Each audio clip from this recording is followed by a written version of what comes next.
Here to discuss the inaugurations in the past as well, is the great Chris Dolan. He's the president of the Washington Times. He's joining me now at the Navy Memorial. We're doing the show live from the Navy Memorial today. Chris, good to see you, sir. Yeah, great to be here with you, Vince. The inauguration coming up, this is not the first time we've had an indoor inauguration. It's rare, and usually it is weather-related. Right. I'm not familiar with the indoor. I haven't been here for one of those. I guess Reagan, we were talking before, was the last one. Yeah. But I feel for the people who were descending on this town to partake outside. Yeah.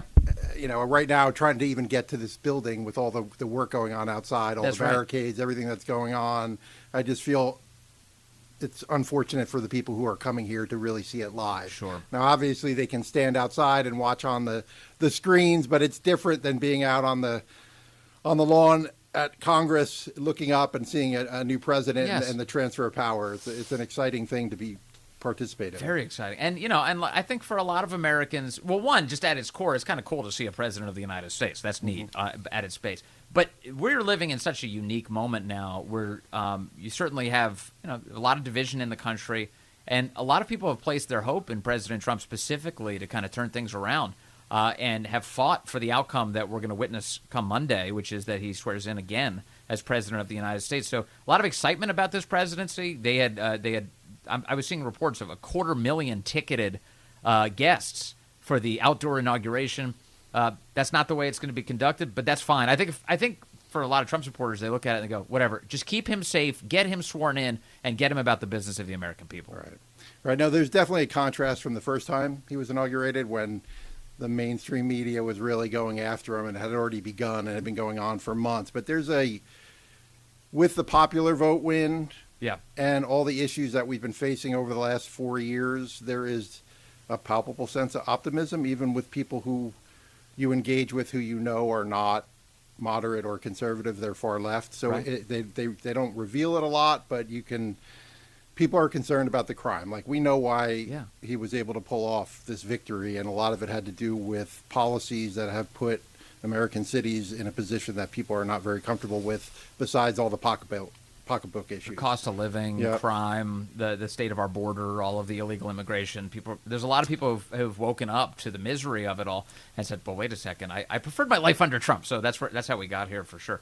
These inaugural addresses, they typically, as I understand it, they kind of hit like kind of the big themes of we're a great country, we're going to do great things together. That's usually this. I mean, President Biden kind of ludicrously gave a speech about how he was going to unify the country. How'd that turn out when he did his inaugural address? What do you expect out of President Trump? This is a second inaugural, so not his first crack at it. Probably informs that he wants to get right down to business. What do you expect out of this one? I always look at inauguration different than State of the Union. State of the Union really is about what's going on in this country. I think inauguration is more a spectacle for the world, to reveal our power, to remind people that we transfer power peacefully, that we still have these principles that are undergirding us in religion, freedom of speech, issues that in a lot of countries are not, and it's spreading right now. So, a lot of this to me is, when you look back through inaugurations, you would look at Reagan and say, when Reagan took office in 81, he talked about how government wasn't the answer. Government's the problem. Like, he was about individuals, independent freedom, which is really what makes us different. Yeah. Is that the government's really here to aid us. It's not to be the answer.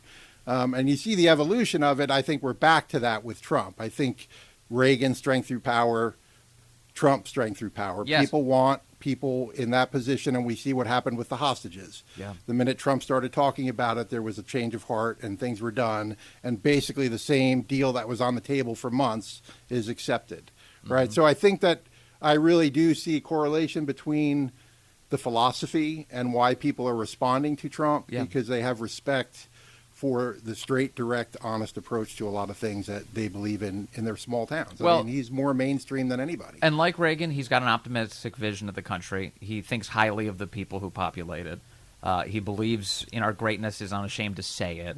That's an attitude that Ronald Reagan had. And so as we kind of approach this inauguration, you can't help but notice a lot of the parallels between the two of them. Also, realistically, they were both pretty famous outside of politics before they arrived at their political perches. So kind of neat to see the parallels between two guys who are very revered among Republicans, and rightfully so. And I think they're both following very weak presidents, right? So Yeah. you had Reagan following Carter, and looking back through some of the speeches when I was doing recently last week, I was looking back at some, and one of the things that caught my attention was Obama. And I don't think I realized it at the time because all the exuberance, and it was it was really hectic here at that time. And but one of the things he hung the whole speech on was remaking America. And I'm not sure that anybody really asked him to remake America. And I think these last 8 years or 12 years minus Trump is the fallout from that, and that's why we're back to Trump. So you have a weak president remaking America. So we're talking about censorship. We want to control by authoritarian measures. We're going to be using our elite people in our party to control businesses and then control people. And I think that's what the part of the rebellion against that is Trump. And when you look at it, to me, it's an anomaly in a speech where it's about unifying a country and holding up to the world as a place that's different, where freedom of religion is accepted, where freedom of speech is the underpinning of it, and where government is about the individual. It's not about the government. It's about protecting your rights. So when that jumped out at me, I feel like the fallout and the people who were with Obama and all the minions that he had and all the young people and all the people in the campaign spread out across this city over the last 12 years.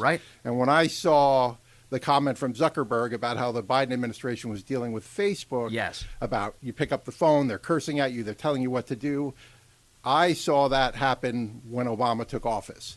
And I feel like the people who came at that wave changed the demeanor of this town, where you could be collegial, you could discuss things, you could be different parties, and they made it all or nothing, and it kind of carried through. So I'm hoping that these next 4 years help moderate the playing field a little bit, because we're neighbors. Yes, you talk that's to true. Your neighbors. Yes, and Trump himself is fundamentally a moderate person. Right, exactly. I mean, he's not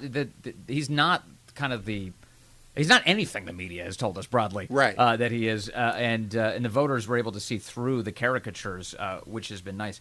You mentioned States of the Union, which are, of course, very different speeches, at more policy-centric, kind of like, here's what I want to accomplish in the year ahead. And the state of our union is strong, of course, always. But one of the things I've noticed through the years about President Trump and big speeches is sometimes he likes to pepper in unusual features, things that nobody expects, and he enjoys the kind of the shock of those moments. Whether it's, giving the Medal of Freedom to Rush Limbaugh during a State of the Union address, or calling to someone who a North Korean defector up in the gallery, who raises his crutches in the air in celebration that he was able to get out of North Korea, or recognizing Corey Comparator at the Butler rally when he returned with a singing of Ave Maria, just not a dry eye in the room.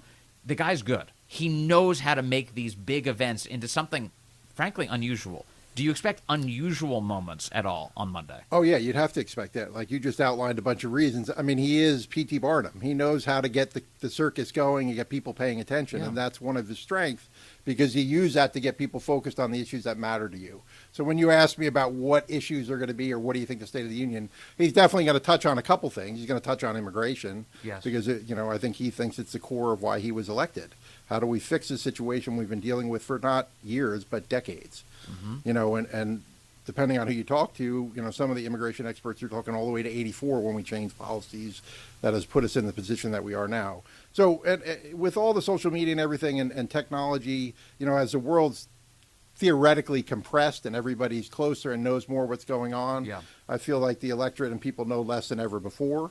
And, part of what he brings is a global geopolitical perspective that, he's going to be dealing with a lot of hot spots. Yes, he will. He's got a lot of issues out there that people need to pay attention to.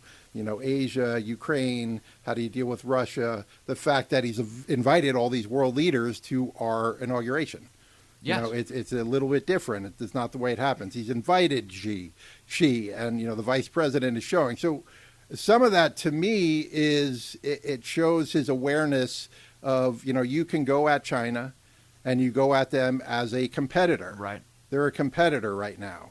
Now, it could be more down the road, but if you're not aware that you're competing at a very high level and he seems to be one of the only guys who's taken this position in the last, yes, 20 years that really understands that. And it seems unpredictability really gives him the battlefield. It allows him to do things that most people in conventional American politics can't get away with, because foreign adversaries can come up with assessments of who you are and how you operate and how to get to you and how to get through you. And it's harder with President Trump because at any moment he's either saying he's going to push the button to go after a little rocket man, or he's meeting with Kim Jong-un in Singapore and having a nice time, and they're exchanging letters about what a wonderful time they had together. Meanwhile, what happened in North Korea, nuclear testing went down as a result of those efforts. So he's got a unique style, and people like it. They reflect on what it looked like for 4 years, and they say, man, I like that version of events because the world's become a lot more chaotic. In other words, President Trump is entering into office with a lot to do. Yeah, I would argue that it's even, we were at the height of the Cold War with Reagan. I would say that right now there are probably, and depending on who you talk in the intelligence communities, more dangers that we're facing than ever before.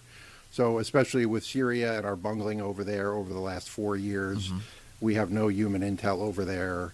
It's going to be very hard, and that's now the hotbed of all terrorism. So how are we going to deal with it? Yeah. It's going to take time to catch up, and we're not there. Biden has created alliances among our adversaries that have not been either in existence or as quite aligned as we've ever seen. So when you see war games where you see China and Iran and Russia and North Korea, we have North Koreans on the battlefield right now fighting on behalf of the Russians.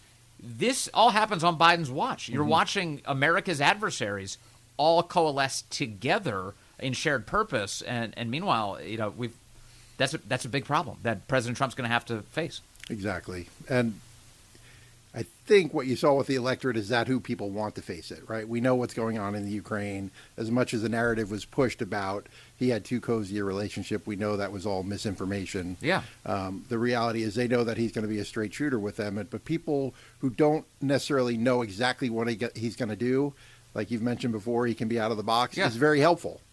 It makes countries think twice about doing things. And I think that we've just experienced, listen, there's a reason that Russia goes in during Obama, doesn't do anything under Trump, and then goes in under Biden. Crimea and then Ukraine. There's reasons that happened, and I can't think that it's anything other than the fact that they know that they get a much different response with Trump in office. Yes, and President Trump to Washington, the establishment of Washington's great consternation, has broken all of the rules that they've been setting because those rules we've been playing by have not helped us at all, which is why he's so successful there. Hey, Chris Dolan, president of the Washington Times, it is really nice to see you today. Thank you for your time. Yeah, thank you, Vince. Take care. Of course.